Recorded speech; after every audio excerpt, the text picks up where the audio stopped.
সেবা। সেবা তো আমরা অনেকে দিই বাবা, কিন্তু আজকের এই লীলাটা শ্রবণ করলে বাবা ভক্ত কত বড় ত্যাগ করতে পারে ভগবানের জন্য। ভগবান জানে না অতিথি সেবার জন্য যে কত বড় ত্যাগ। আজকে চরিত্র শুনলে বুঝতে পারবেন। তো শুনতে গেলে আমাদের সবাইকে যেতে হবে বাবা মথুরা জেলায়। যে ভক্তের কথা শুনবো ভগবানের গুরুদেব, যে গুরুদেবের নাম ছিল সন্দীপন মণি। এই সন্দীপন মণি হচ্ছে ভগবান কৃষ্ণচন্দ্রের শিক্ষা গুরু। কৃষ্ণ সুদামা এরা সবাই পাঠশালায় বড় হয়েছে পড়াশোনা করে।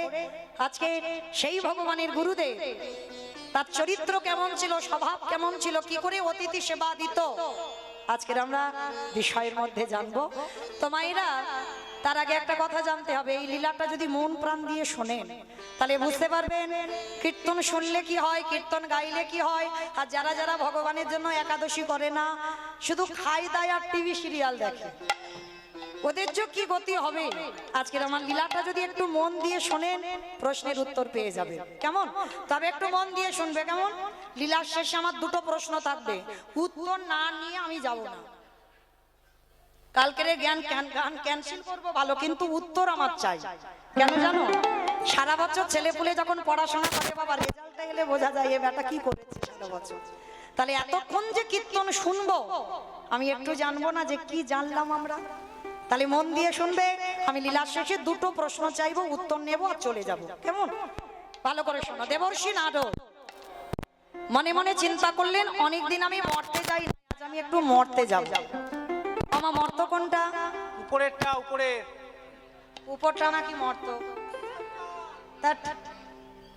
মা খিচুড়ি স্কুলে যাই, উপরটা তো স্বর্গ, নিচে পাতাল, তাহলে মর্ত। হ্যাঁ বাহ, যেটাই বসে আছেন এটা হচ্ছে মর্তধাম। তো দেবর্ষি নারদের ইচ্ছা জেগেছে, বাবা আমি একটু মরতে যাব। তা যেই না মরতে যাব, তো নারদের তো বিনাটা বুকে করে নিয়েছে, নারদ আর বিনাতে গান গাইছে না।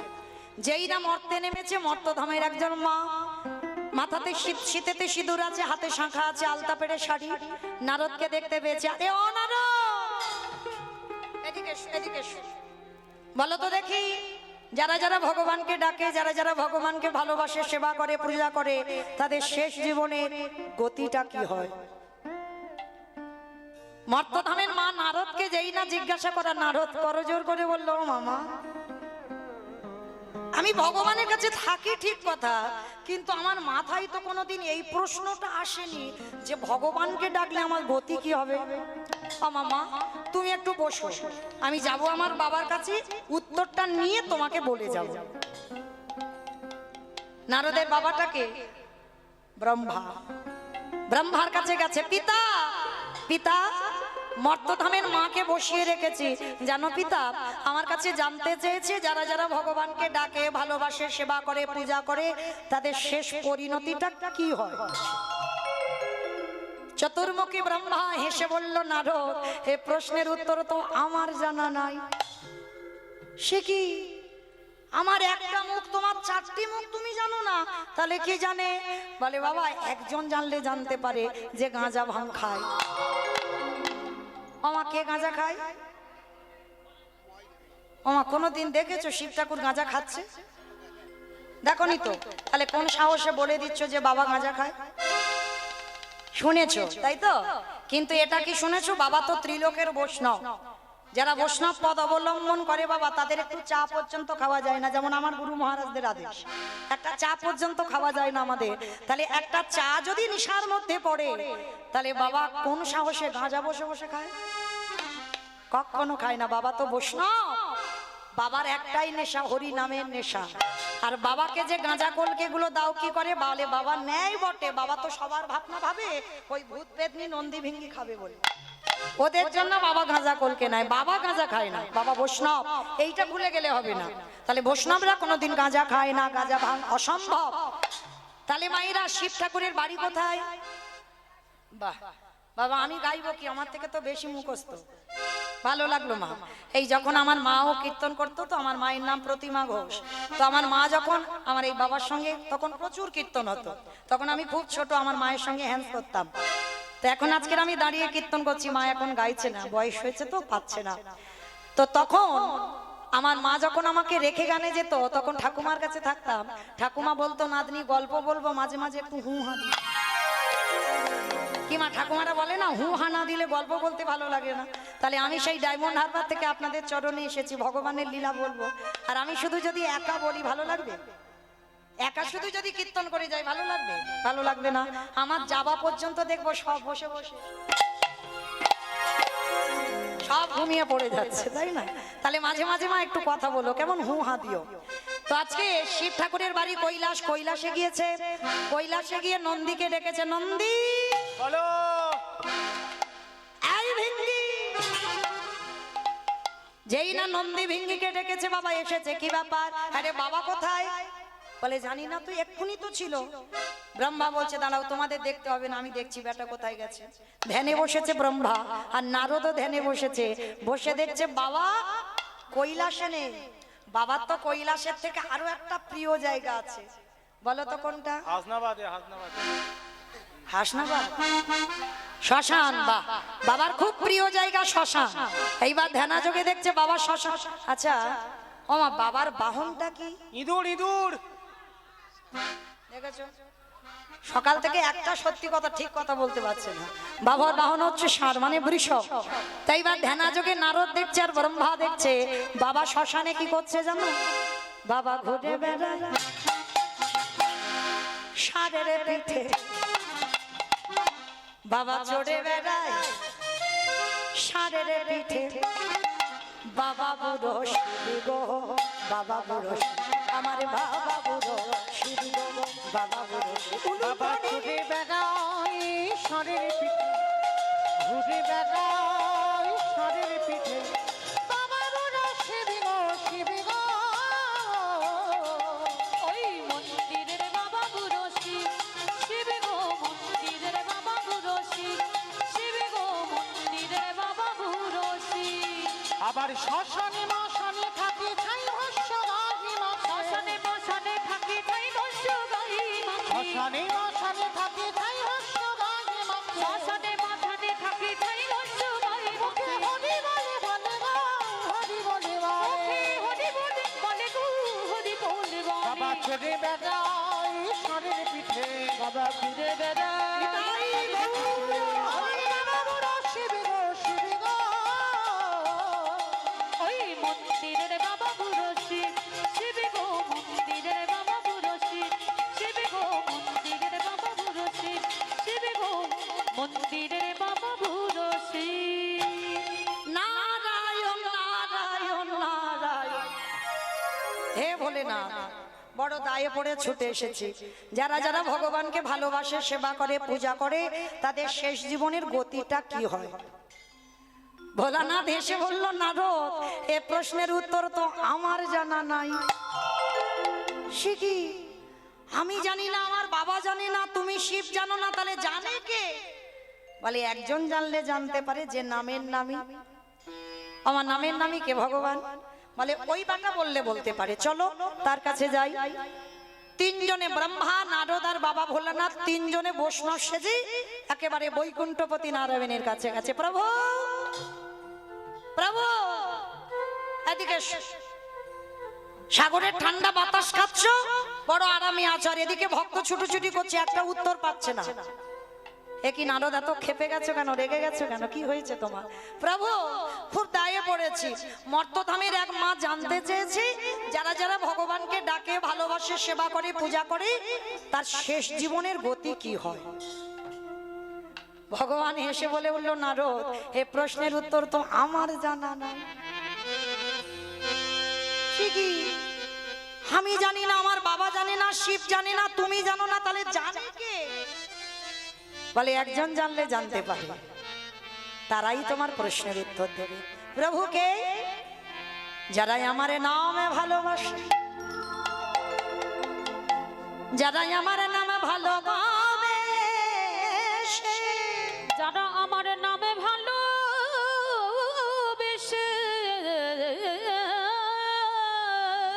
শয়নে স্বপনে নিদ্রায় জাগরণে, যারা কৃষ্ণ ছাড়া জানে না, যারা আমার নাম শুনতে শুনতে গাছ তলায় রাত কাটিয়ে দেয়, যারা ঘরে ফেরার কথা মনে করে না, যারা বাচ্চাকে জগতের খিদের জ্বালা চলে যায় আমার হরি নামামৃত পান করে, তাদের খিদে আর উদরে থাকে না, চলে যাও। ওই রকম ভক্তের কাছে গেলেই তুমি উত্তরটা পেয়ে যাবে। নারদ হেসে বলছে, প্রভু তোমার মাথাটা গেছে, একেবারে গেছে। তুমি যে ভক্তের নমুনা দিচ্ছ না, ও কোটি কোটি পাওয়া যায়। কি মা আপনারা ভক্ত নন? আমরা কীর্তনিয়ারা আমরা ভক্ত নই? আমার সম্প্রদায় এরা ভক্ত নয়? সবাই তো ভক্ত। তাহলে সবাই যদি ভক্ত হই, এখানে একজন ভক্ত বলতে পারবেন যারা দাঁড়িয়ে আছেন বসে আছেন, আমি কীর্তনিয়া সম্প্রদায়। ভগবানকে ভালোবাসবার পর আমার শেষ পরিণতিটা কি হবে কেউ বলতে পারবো না। তা ভগবান বলছে, নারদ মর্তধামে সেই ভক্ত বলতে পারবে যে আমি ছাড়া কিছু জানে না। বলে ঠাকুর ওই রকম অনেক পাওয়া যায়, তা তুমি নির্দিষ্ট করে বলো কোথায় গেলে উত্তরটা পাবো। ভগবান বলছে, বেশ চলো, আমারও অনেকদিন যাওয়া হয়নি ভক্তের বাড়ি। ঠাকুর তাহলে আমরা যাচ্ছি কোথায়? বলে শোনো, আজকের আমরা 4 জনে যাব মর্তধাম। নারদ লাভ দিয়ে উঠেছে, ঠাকুর মর্ত?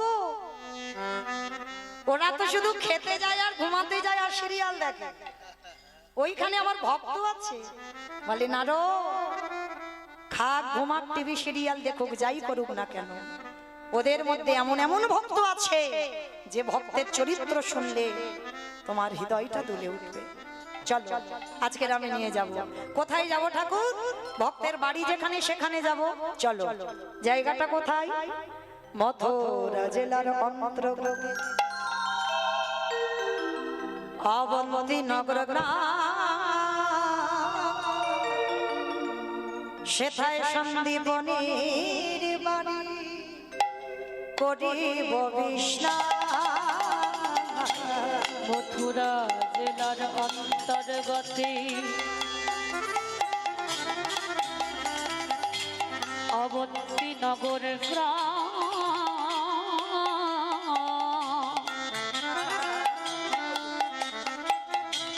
সেথা সন্দীপনীর বাড়ি করিব বিশ্রাম।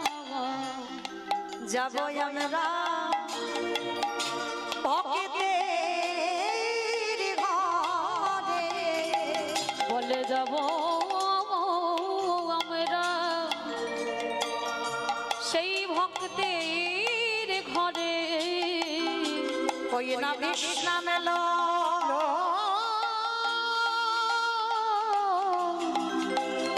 লইবা ভিতরে বলে যাব আমরা সেই ভক্তের ঘরে। মাইরা মথুরা জেলার অন্তর্গত অবন্তীনগর গ্রাম, আর অবন্তীনগর গ্রামে ভগবানের গুরুদেব থাকতেন যার নাম সন্দীপনী মুনি। তো আজকের ব্রহ্মা বিষ্ণু মহেশ্বর আর নারদ নামগুলো মনে রাখবে মা, শেষে প্রশ্ন থাকবে, কাজে লাগবে, এখান থেকেই প্রশ্নগুলো উঠবে। 4 জনে বৈষ্ণবী সেজে সন্দীপনী মুনির আশ্রমে আসছে। তো এই সন্দীপনী মুনি কেমন জানো মা? তার নিত্য কর্ম কি? আপনাদের আমাদের নিত্য কর্ম হলো সকালবেলা ঘুম থেকে উঠলাম, স্নান করে ভগবানের কর্ম সেরে সংসারের কর্ম করলাম। আবার অনেক অনেক ভক্ত আছে মা, সকালবেলা উঠে সংসারে সব কাজ ছেড়ে নিল, স্নান করে ভগবানের কাজ করলো। আবার অনেক অনেক ভক্ত আছে বাবা, তাদের ব্যাটারি দিতে হয়। ব্যাটারি মানে বোঝো তো? মানে ঘুম চোখটা খুলবে, চা খাবে, তারপরে অন্য কাজ। অনেক রকমের ভক্ত আছে। তো আজকে সন্দীপন মুনি একেবারে আলাদা, তার একটা সংকল্প ছিল। কি সংকল্প জানো মা?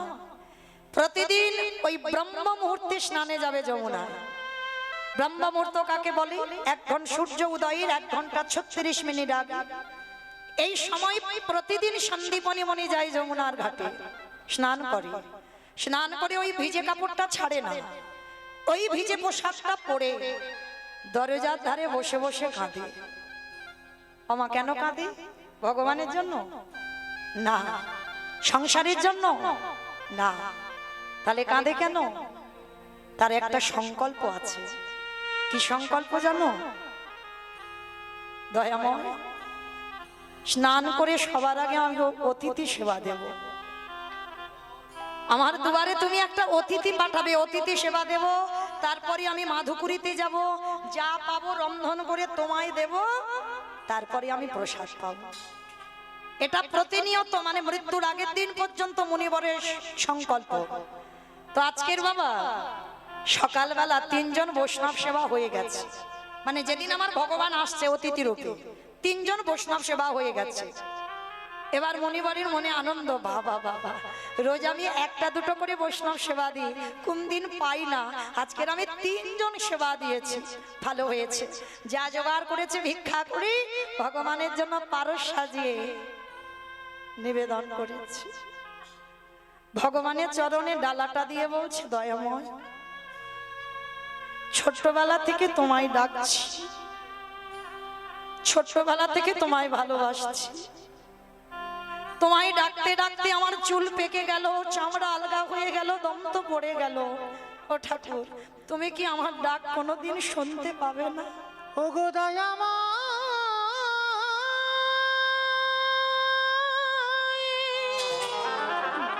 বলো না।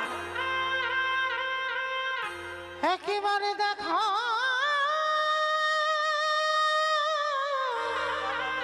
দেখা না। এত কাঁদি এত ডাকি তুমি কেন শুনতে পাও না? ওগো তুমি না কি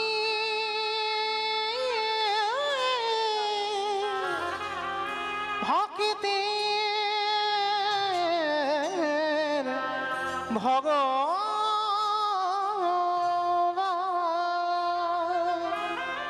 বসে বসে ঠাকুরের কাছে জানাচ্ছে, দয়াময় আমার ডাক তুমি কবে শুনতে পাবে? একবারে দেখা দাও না। আমি কোথাও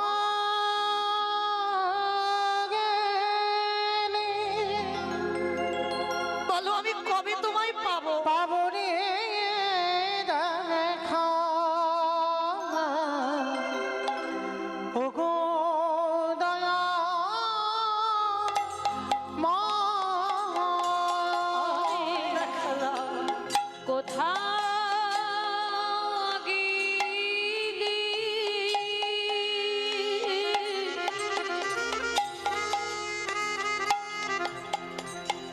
পাবো রে দেখো দেখো ওগো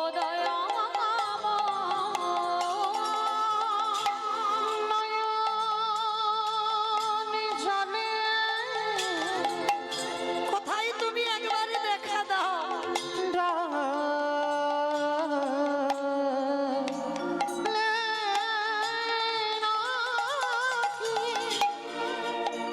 প্রভু তোমার কৃপা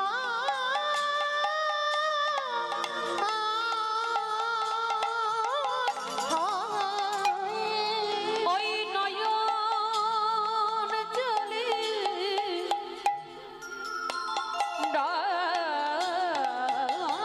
ডাকিলে নাকি তোমার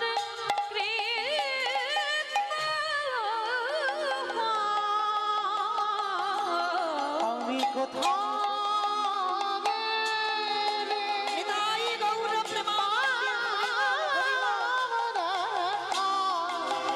ও গো দয়াময়, আমি কোথাও গেলে পাবো রে দেখা ওগো দয়াময় দেখা দাও। দেখা দাও দেখা